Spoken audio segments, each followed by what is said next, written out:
Hey, what's up everyone? Ragey Golden Eagle here, having way too much fun as always. And holy shit, I saw Sargon do a video on this article and I couldn't resist. I was laughing so hard I just had to share this with everybody. This comes to us courtesy of Vice. Why this is important, well, we'll get into that in a few minutes.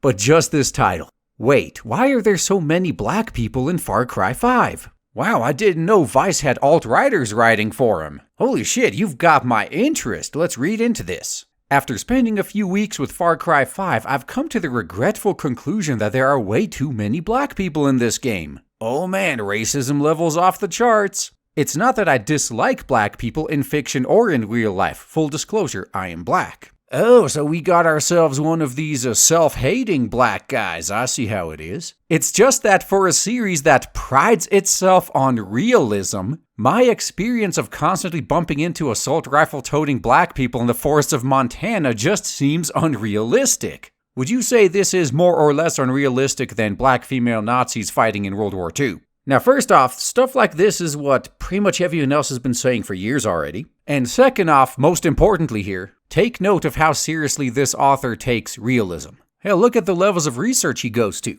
According to the 2016 census, black people make up just over 0.5% of the population of Montana. Wow, I didn't know it was that high. There are only about 6,000 black people in the entire state. Does Far Cry expect me to believe that all of them moved to Hope County? Well, for what it's worth, it wouldn't be too far-fetched. I mean, hell, just look at Michigan, and look at where the black population is concentrated in that state. It's not like this would even be unusual. But we're not done yet, he gets into even more statistics. Stranger still is that you can go through the entire game without running into a Native American. At 6.6% of the state's population, Native Americans represent a much larger community than black people, and inclusion of a prominent Native character or two probably would make it feel more like Montana. And as promised, let's get into why the fact this is from Vice is important. And before I move on, I just have to say nothing against this author. He personally, most likely, had nothing to do with what I'm about to get into, but let's focus on his place of employment for a little bit, Vice. Since they published his article, Vice must clearly care about historical accuracy and statistics and all that, right? So let's see what they had to say about Kingdom Come Deliverance.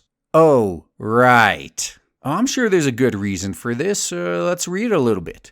Kingdom Come Deliverance, an open-world medieval RPG set during the Holy Roman Empire, launched earlier this week, and it's already an enormous hit. Waypoint hasn't written about the game yet, partially because we've struggled over how to cover a game whose creative director has both publicly and forcefully supported Gamergate, and made highly questionable statements about the game's historical accuracy regarding representing people of color. For those of you who missed out on that fiasco, these guys were all about creating a game as historically accurate as possible. So obviously it would make sense, given where the game is set and the time period it is set in, that everyone's going to be white. And they pitched a fit about it. So I guess Vice only cares about historical accuracy and statistics and realism when it suits them. When it doesn't, they'll just kick it to the curb. But now back to the original article. The strange diversity of the cast may just be a sign that Ubisoft, like a lot of the game industry, is starting to make some occasionally awkward efforts at inclusion. I wonder whose fault that is. And now that these people are getting the diversity they've been demanding all this time, what do they have to say about it? Far Cry 5's ham-fisted appeal to diversity via dumping black characters onto the screen is not offensive per se, but it is symbolic of a deeper issue. Ubisoft's seemingly low estimation of the kind of America that gamers are willing to see. In all the press for the game, the Far Cry developers have stressed how much time they spent in Montana in order to make it authentic. Going fishing, looking at the landscape, having beers with the locals. Well, all that aside, on the plus side anyway, at least it appears someone over at Vice is finally starting to realize that ham-fisted forced diversity never works. Unless you were trying to turn your property into a joke anyway. The only time diversity works is if it happens naturally as part of the story. If you have to force it in, then don't. But either way, let's continue this guy's final thoughts. This here is the final paragraph of the article, and damn is it a kicker.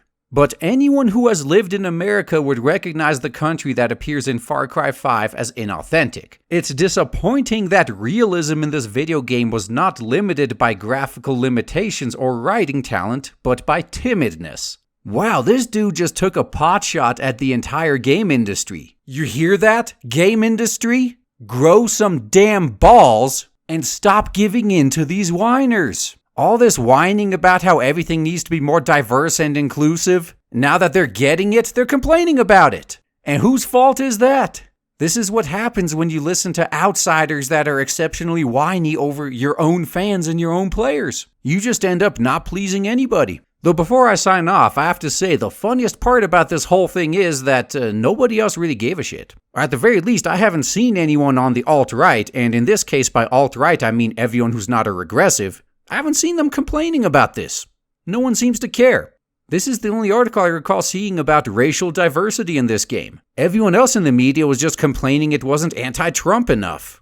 And finally, I have to say, you guys are just now noticing this? This has been going on in, say, TV for ages. It's actually not all that uncommon for foreigners who watch American entertainment to believe that like 1/3 of the population here is black. All due to the diverse casting choices they make nowadays. So this type of ham-fisted appeal to diversity, and that's this black author's words, not mine, has been an issue for a long time. And this whole time, people like me have been called racist for pointing that out. But hey, just another day in the life of someone trying to remain reasonable in this insane country. That's all I gotta say, guys. Thanks for listening.